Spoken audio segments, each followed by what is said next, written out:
Our brain isn't a filing cabinet. It's very messy. It's very interconnected.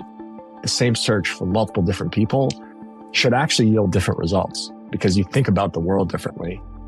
Imagine if there was just a digital colleague on every team who could sit down at every single meeting, read every doc that was ever written, and had all of the context that was shared across the company and knew exactly what information they could share with who and when they should share that information.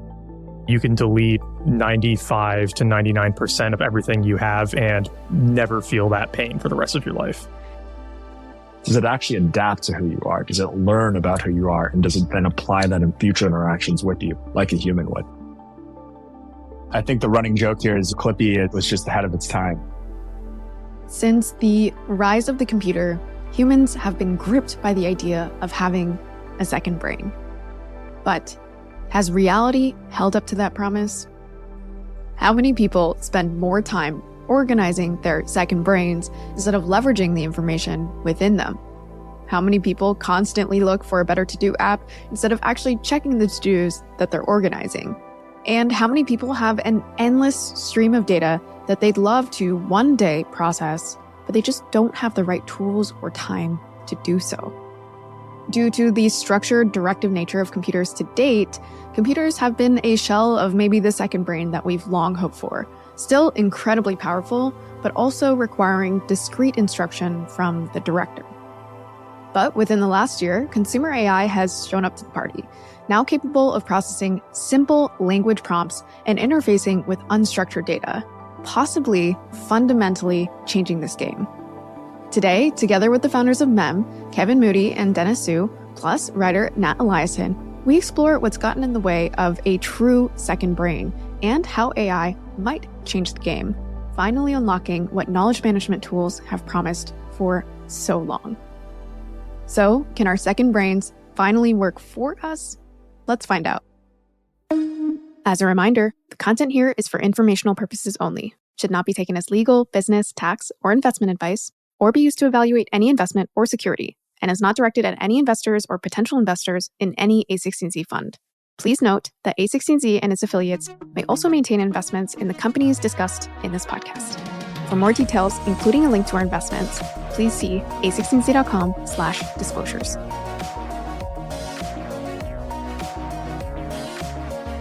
Let's start with Nat. Nat has worked on a ton of projects over the years, but primarily considers himself a writer. At one point, you were writing a lot about productivity, knowledge management, and that's one of the reasons that we have you here. Tell me about why you got into that space. At some point, I just got interested in it. I think at one point, I adopted the belief, as many do, that the more I learned about productivity and the more knowledge I collected, the more financially successful or happy or whatever I would be. Mm-hmm. And ended up going very hard down that track, I think, as a lot of people do once they get that idea in their head. And something with the tools just clicked very well for me, where something about the way I was using it wasn't as immediately intuitive to people. And then in particular with Roam, for those who remember, that it was really like a mania, I think. It was. I just got very lucky that I was super early on it, was using it before a lot of other people. And I think I was one of the first people with a small to medium-sized audience who talked about it. And then I think that helped people with much larger audiences pick it up. Tell me a little bit more about, you're saying you seem to have this intuition about how to use them, and then you shared that with other folks. What was it delivering for you and then subsequently others? That's a good question, because I'm not sure that I could honestly say all of the effort has delivered a compensatory amount of value in the sense that even as a kid, I very much enjoyed finding interesting bits of knowledge and then sharing them with people or trying to explain them. And so almost like this kind of digital magpie, I enjoyed just collecting shiny bits of information. To the extent that it's helped with writing, most of it hasn't. The only thing that I could say definitely has really helped is a habit that I've had for 12 or 13, 14 years now of like taking notes from the books that I'm reading. And so I used to do this on Kindle. Now I do it on physical books and use Readwise to extract the highlights. But the medium that I organize those highlights in doesn't seem to matter because I had them in text files at one point. I had them in Evernote. I had them in Notion. I had them in Roam. Like I've moved them around. I've lost a lot of the formatting and additional annotations so many times that it almost doesn't matter. You're almost saying it could be on a stone tablet. And as long as you have that there, or is it maybe the searchability? There's only maybe a few functions that you need in order for it to be useful, not all of the feature set. Yes, I think it's really the searching, the indexing, and the collecting that are very helpful. But pretty much all of the other features often get in the way or become distractions or give you this sense of productivity, right? Like, oh, I'm doing all of these, I'm organizing my knowledge. You probably should be writing or like playing with your kids or doing something else, right? But expanding on that, the thing that's really been helpful is the actual reading the books, right? Like, I wish I had spent more time reading more books instead of continuing to hyper optimize my highlights from the books I had already read. Maybe there's something meta here, though, where to your point, it's like, because you feel like you're being productive with the notes that you take within these knowledge management tools, it makes you want to read more books because you feel like they're more useful. But at the same time, it does seem like there is this false understanding of what you're getting from these tools. But one thing that I noticed was when you and a few other creators saw Roam, like you said, there really was this almost like mania. And maybe something behind that mania, at least it felt to me, was as though there was an unlock. As though the prior knowledge management tools were lacking something that this now provided. So maybe you could speak to that experience.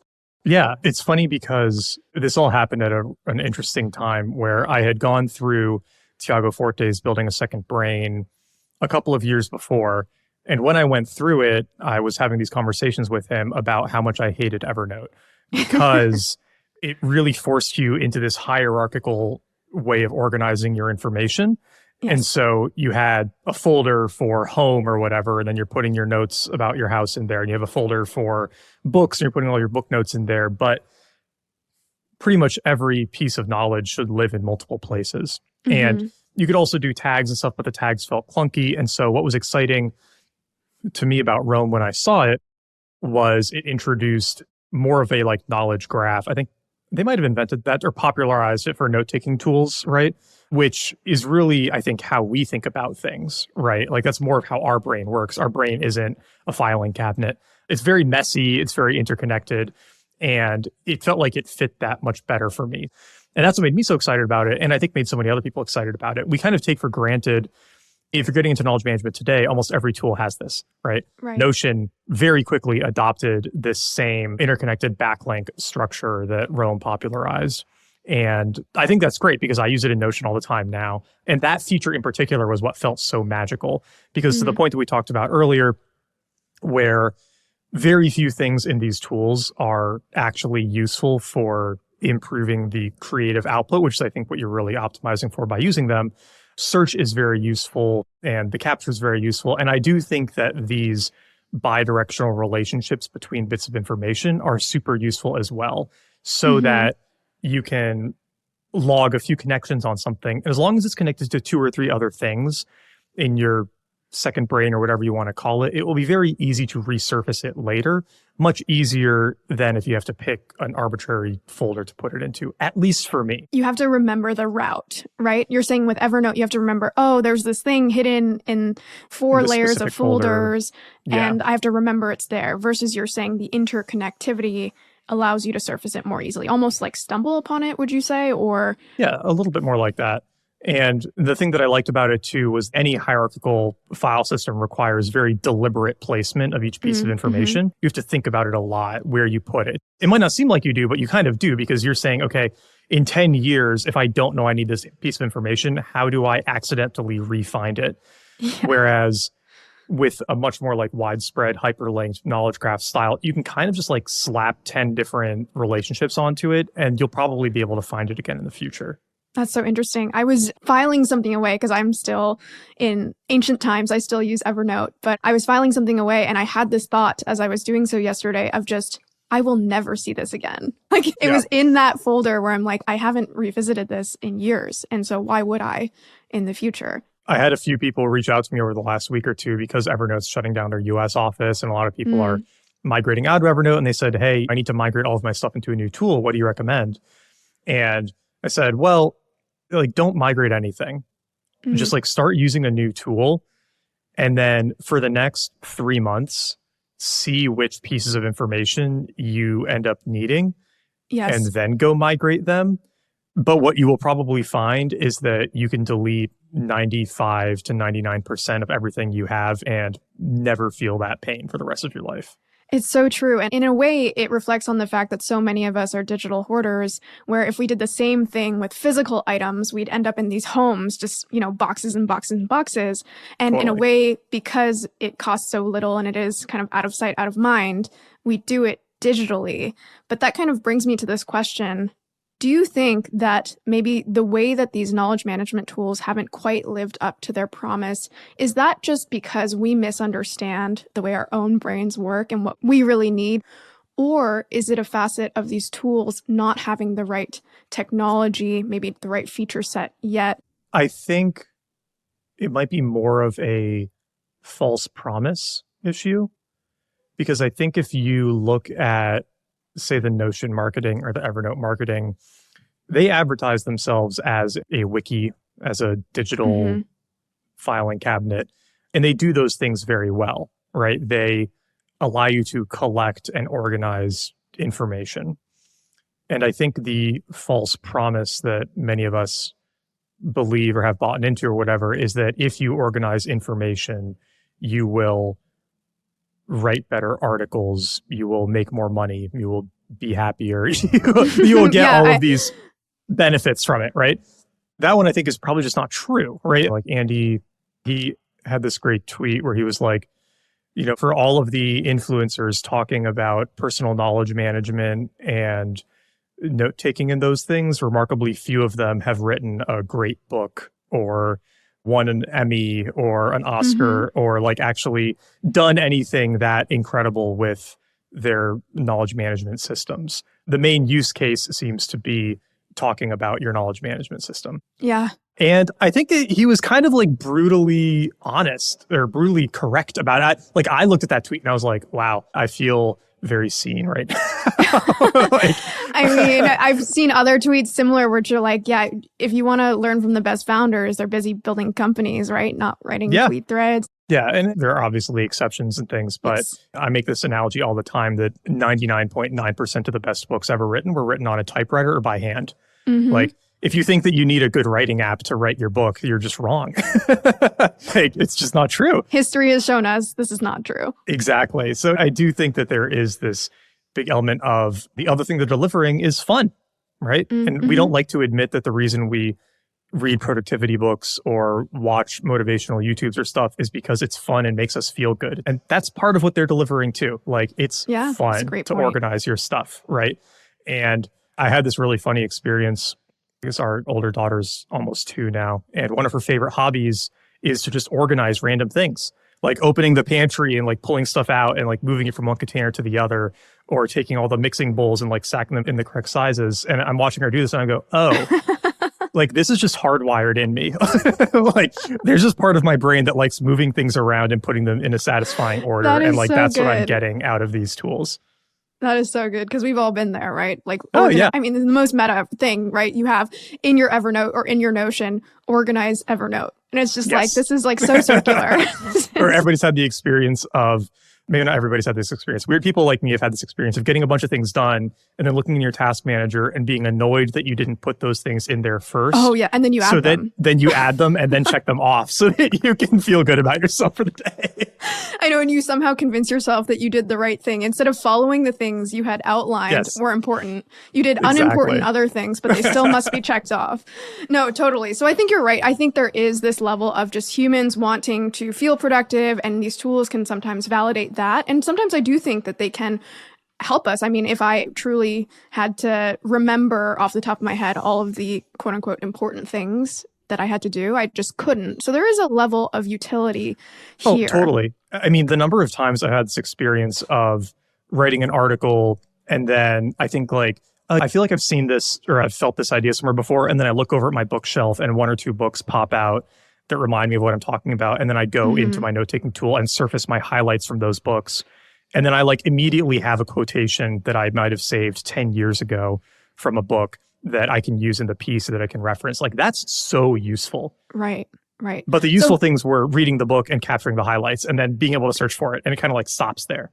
Right. And it's being able to get the information you want at the right time and not having to do as much digging. And so with that in mind, if we think about things along this spectrum of like actual utility that these tools are indeed bringing, and then this false promise, tell me a little bit more about how you've maybe moved closer to that utility side of the spectrum.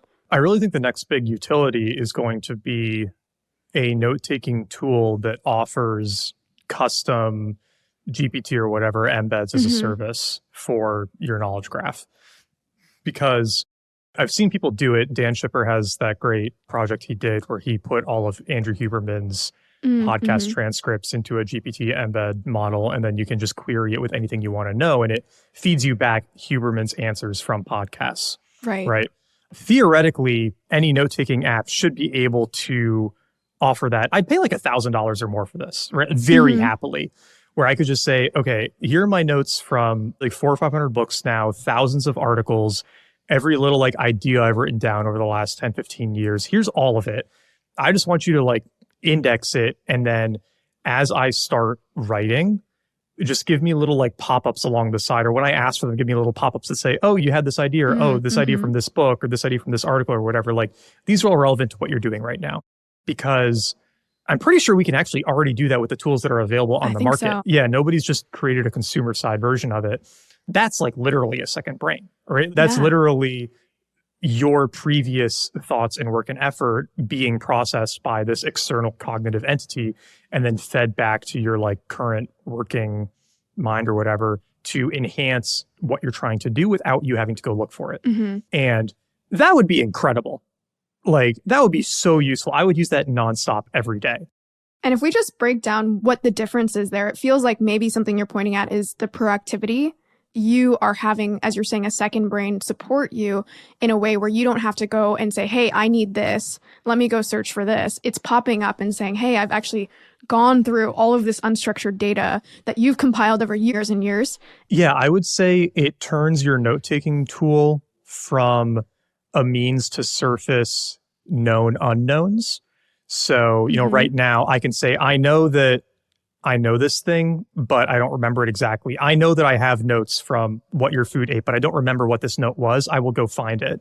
It does that very well. But with this, it could provide you with your unknown unknowns. It's making connections that you haven't thought of yet. Exactly. It can look at every single sentence of what you're doing and say, oh, you actually wrote an article about this 6 years ago. Like, I forget about articles I've written all the time, right? Like somebody will say, oh, I really love that article, or they'll send me a link to something. I'll be like, oh my God, I wrote that, right? Or have you ever had that experience where you go reread it and you're like, did I write this?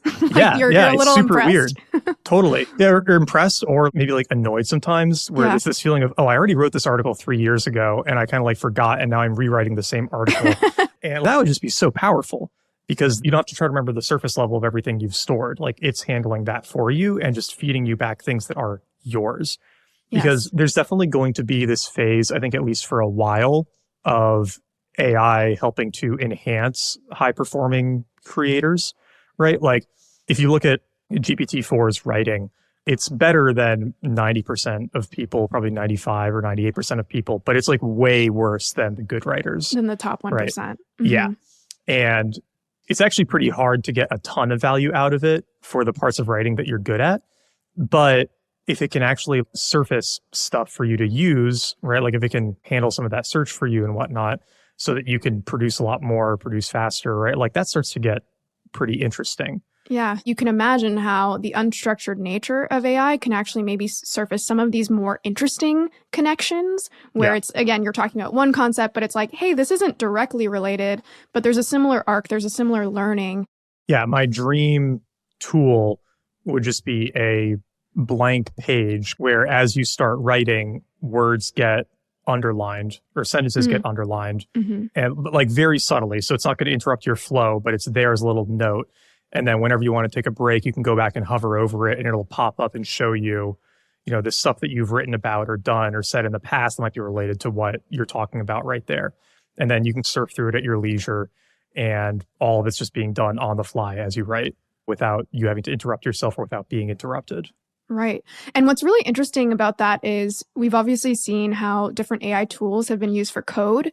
And when I think of many of the UIs that have been designed for code, they originally started with this idea of like, oh, it's just going to write the code for you. And similarly, they came to the understanding that actually developers still want to code, but they just want suggestions, especially when those suggestions are likely to help them, right? And so you can kind of design the tool to say, oh, I'm pretty sure if it's like a 95+% chance this is related, I'm going to showcase it. People even have their own dials to say, I want it to be as broad or as precise, depending on what kind of article I'm writing.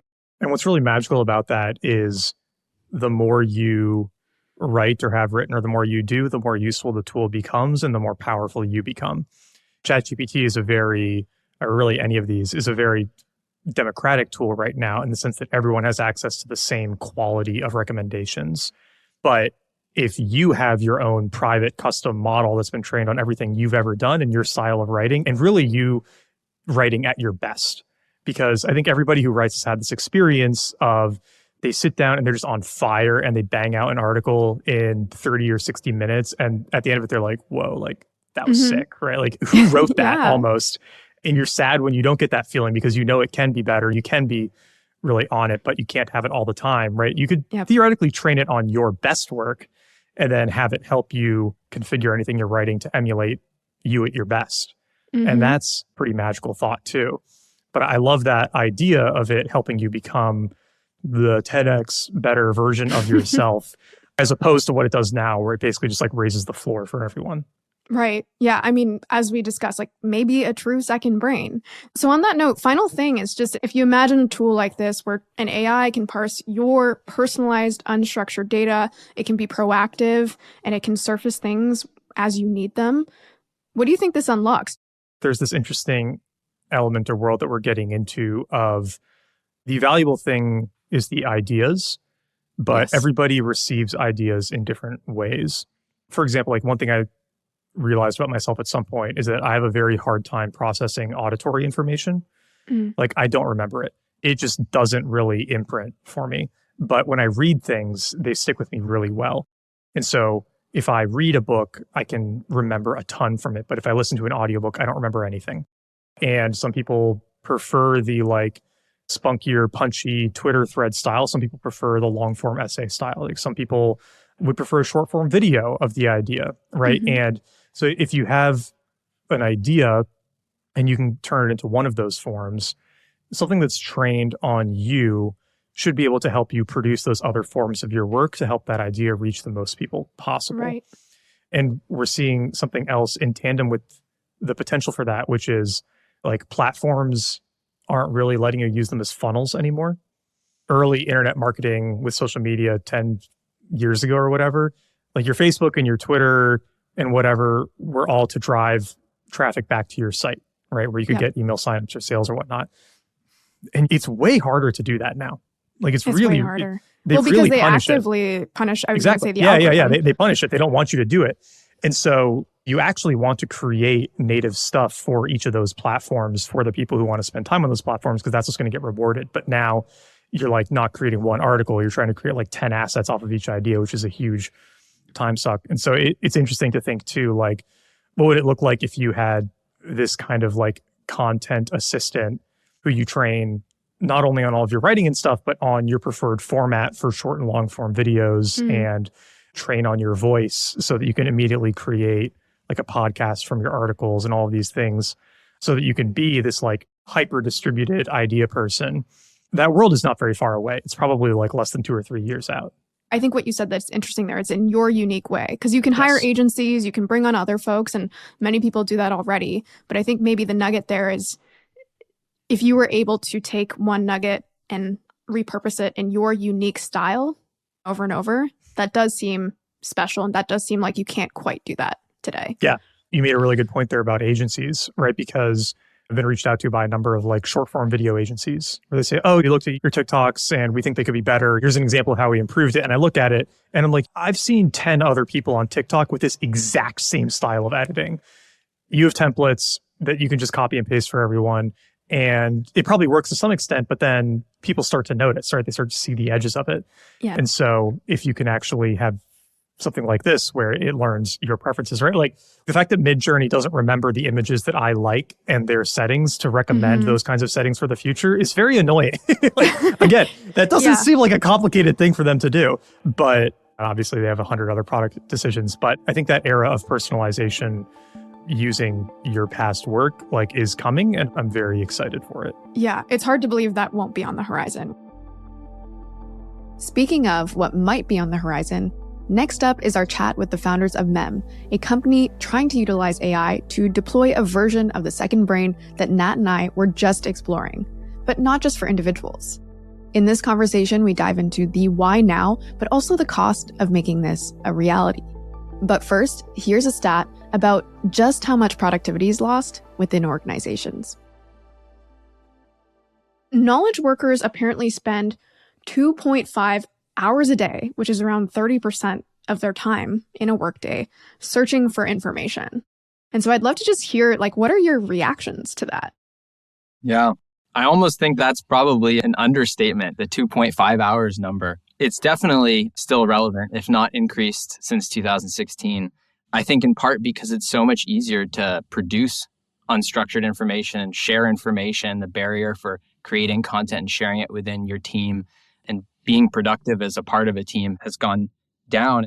But I think something interesting there, you mentioned 2.5 hours per day just searching, is this probably hidden time sink too, which is you don't even know that you are looking for some sort of shared piece of information.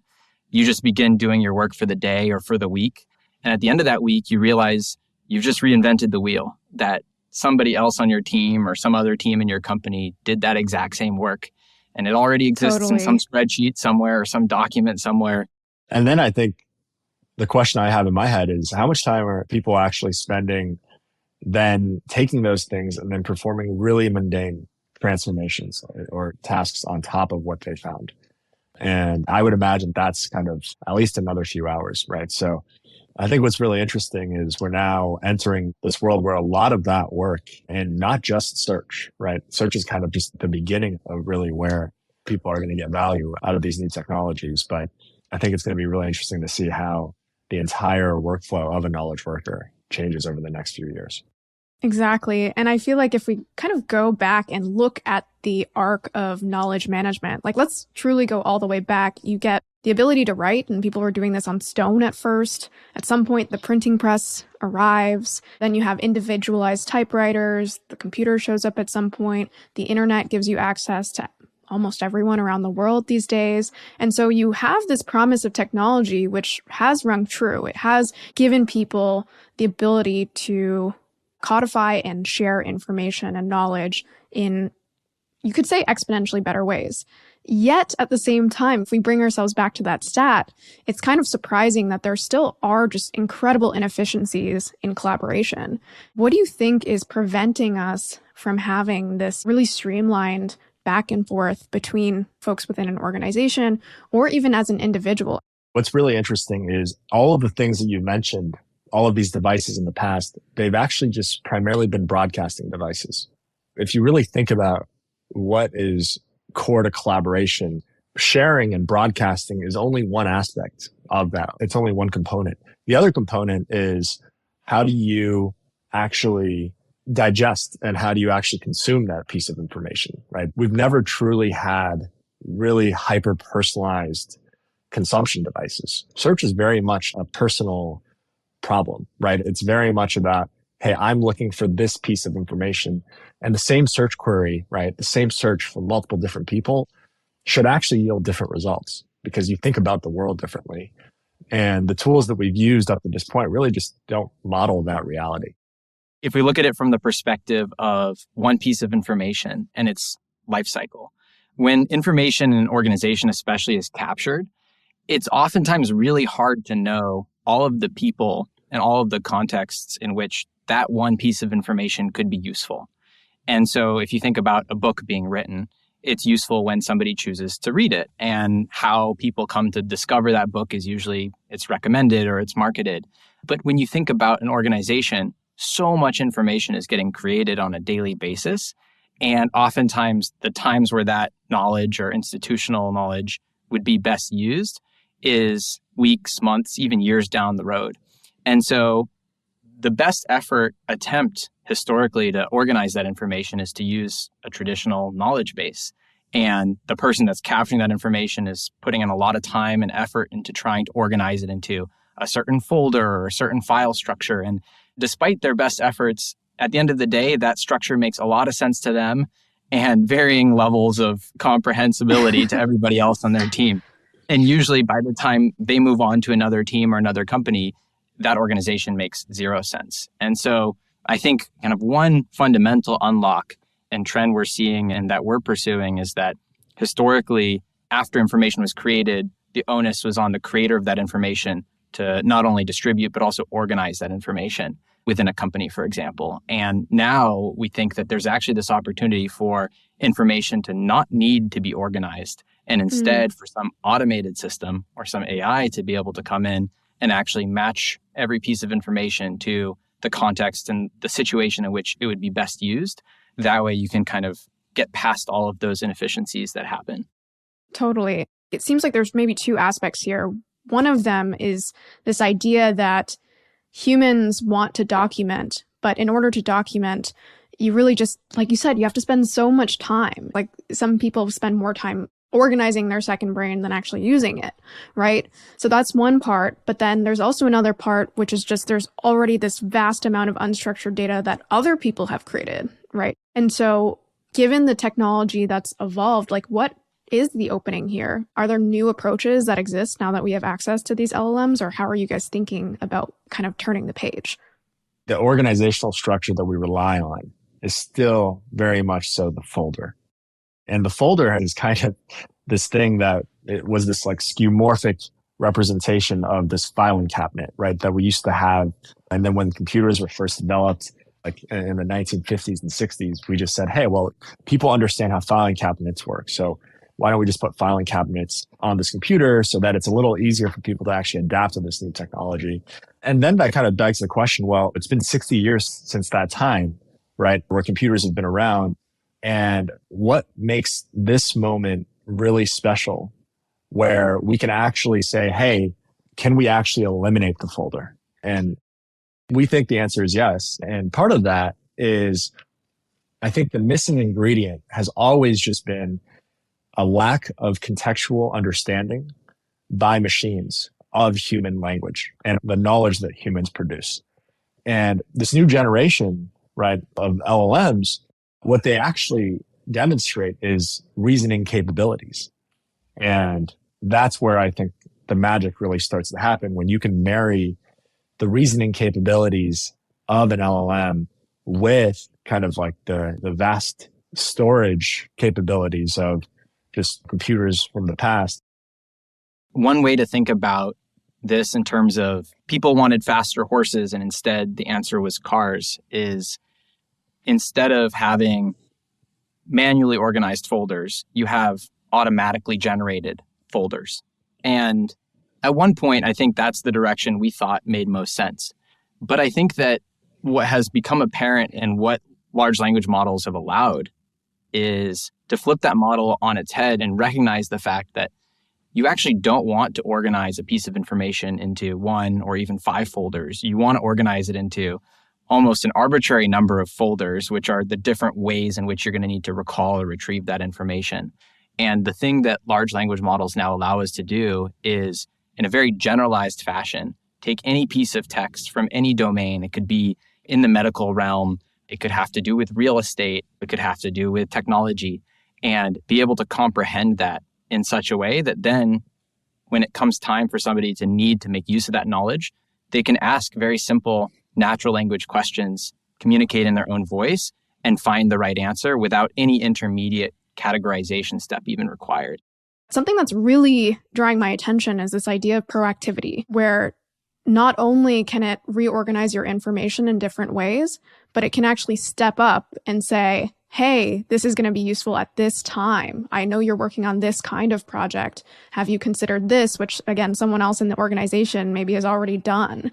And so how are you guys thinking about that dynamic, which also feels fundamentally new? I think the running joke here is Clippy was just ahead of its time, right? Fundamentally, the idea of Clippy and this proactive assistant, obviously, I think people have been attracted to this for a long time. It's so embedded in the sci-fi fantasies that society has for the world. But in order for proactiveness to not be annoying and to kind of cross that boundary into truly useful and delightful, you actually have to have a deep understanding and the ability to reason about someone's life and what they're thinking about at that moment and all of those things, right? And I think if you think historically, honestly, even today, right, with tools like ChatGPT, the quality of our interactions with computers are still very much limited by the instructions that we explicitly provide them, right? And we used to have to provide instructions in code, and obviously there's hyperbole, but now a lot of the time we can just provide instructions in English, but we're still providing instructions. And this is where things I think will get really interesting. If you actually have an understanding of truly of who this person is, of what they care about, of what they know, then what you can actually start doing is kind of flip that model on its head and say, instead of me constantly having to instruct this machine, what if the machine will just do things for me and then confirm afterwards? Yeah, you're evolving with it, right? You can prompt it initially, but then it can also run on its own. You can give it feedback and it can iterate instead of the really strict rules. Hey, deliver me this specific email reminder every morning at 9 a.m. But something that's coming to mind is just the cost of all this, right? We're talking about so many different applications that you're tying into, constantly working with data, maybe organizing it to some degree, parsing it, saving it somewhere. It has to be retained. So where are we in terms of that? I guess in a way, it's so much more powerful that maybe a new business model can be built around this idea. Like, you imagine how much people pay EAs, and this is kind of paralleling that. Cost is a really interesting question. And we think a lot about this because at the most fundamental level, we really want to democratize access to this sort of intelligence and give every person the power essentially of their own personal AI that can help them think better and do more. And so there's really two ways that we're currently focused on monetizing. And the first way is via the individual plan. And I think you can actually similarly equate it to some of the other products on the market in terms of a free to use plan as well as a paid premium all access plan. And that's one that we want to continue to figure out how to drive the price down. But one of the really promising trends is that the cost of compute and the cost of actually running these models is coming down by an order of magnitude every several months. And so given that trend is likely to continue, we think we're going to be able to actually serve all of these things at just an incremental cost above storage. And so storage actually then does become really the limiting factor, interestingly enough. And then I think separately, one of the things you really touched on that I completely agree with is this idea of what if we could actually give each person kind of their personal EA? And then that really changes, because if you think about the value traditionally of whether it's note-taking apps or knowledge bases, it has been almost exclusively focused on information retrieval, right? It kind of, the value ends at search. After you receive a list of documents, that's where, you're done. But we can actually go far beyond just retrieving a list of documents now. We can actually do things with them, right? We can help you think through problems, right? That is a much more valuable problem to solve than just pure information retrieval. Yeah, I mean, it's reminding me of the future that many have painted, where basically our AIs interface with other people's AIs, and the idea of meeting time and how expensive it is. There's all these tools or things that trend on Reddit where you can calculate what a meeting costs a company depending on who's attending and how much they're paid, and C-levels, extremely expensive.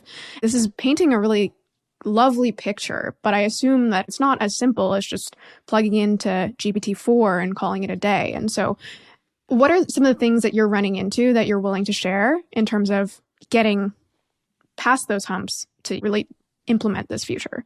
There's a lot that goes on from the shiny demo moment to a really useful product that you or your team can use day in and day out. A lot of it comes down to how much knowledge or information have we indexed and made useful on your behalf. And so a lot of it is actually a data processing and pipeline engineering challenge. So we spent a lot of time focusing on making that really robust, really reliable, really secure, really performant. And that's quite challenging.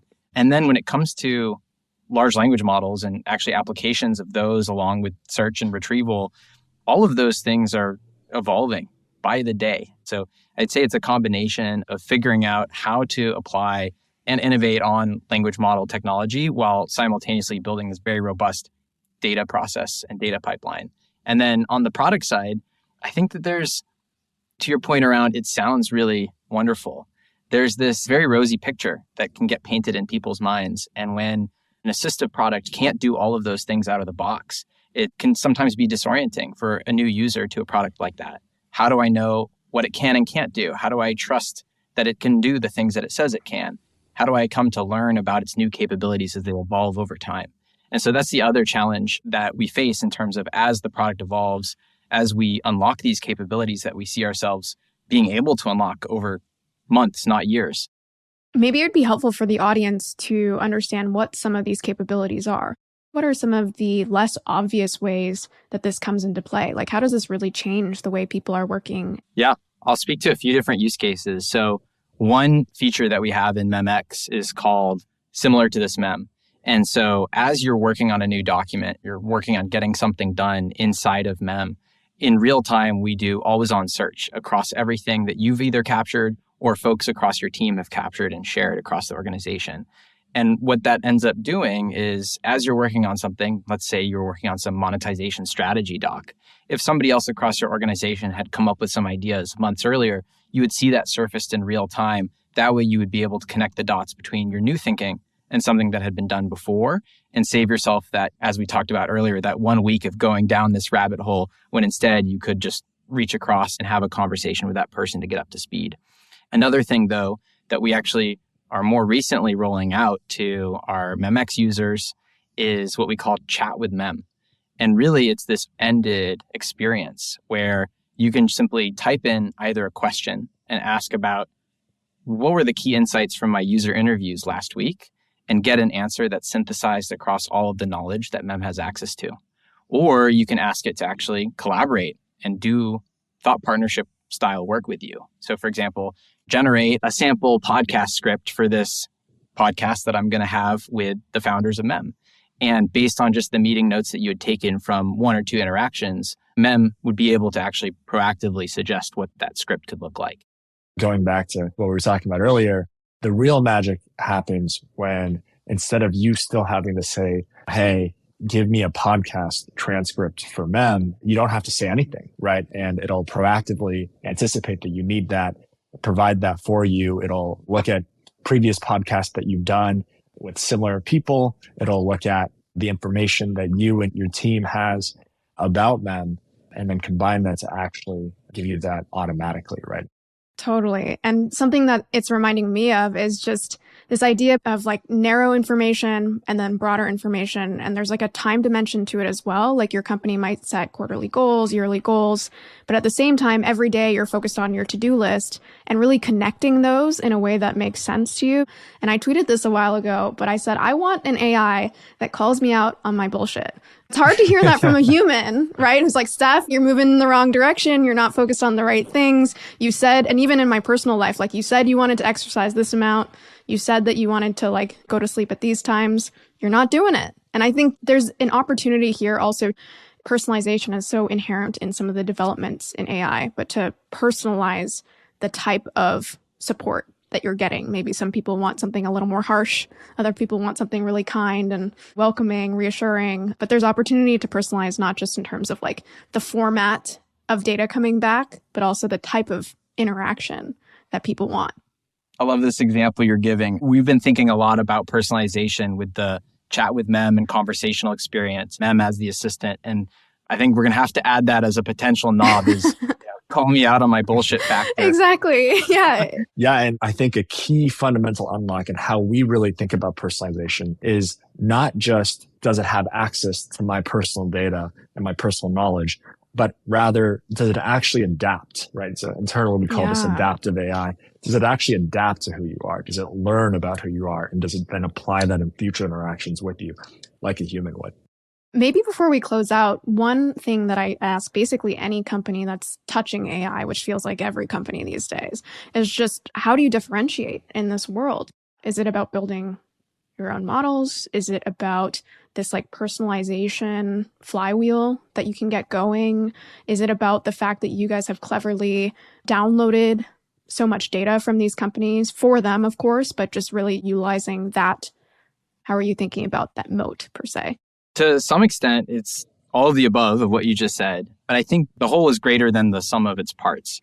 And for us, we've talked about some of those pieces leading up to this. And to us, it's the personalized AI, the proactive AI, and the adaptive AI.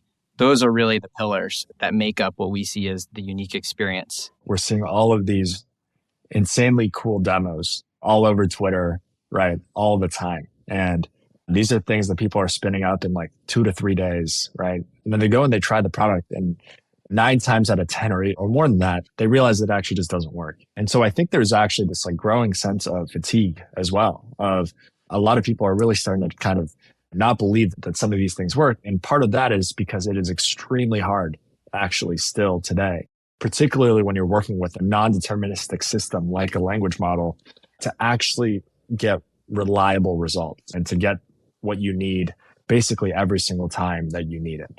And so we think there's this huge opportunity to just differentiate on quality. And on that note of broken promises, I'd love to just close out with your raw reactions around what the future of knowledge management will look like. And I don't know about you, for me at least, up until 2023, it's felt like it can certainly be helpful, this idea of knowledge management or the tools that exist, but it's not quite a second brain. It takes so much work, so much organization, so much effort to really produce something that's usable. The biggest drawback of the promise of the second brain is how much active energy it takes to maintain. And I think that the future and the unlock of what really the second brain should be is all of the active work will get replaced with passive, automatic work being done on your behalf. And the actual prize of that second brain will be essentially having true augmented thought, augmented memory, and increased abilities to actually work through all of the information you've had before and apply it to whatever challenge you have in front of you. Mm-hmm.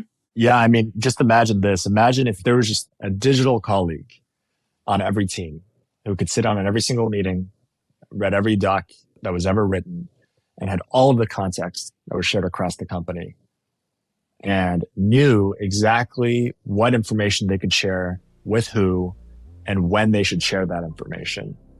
That's really the future that we're heading towards. That's the future I'm really excited about. I'm very excited about it as well. And I'm going to hold you guys to this bullshit meter.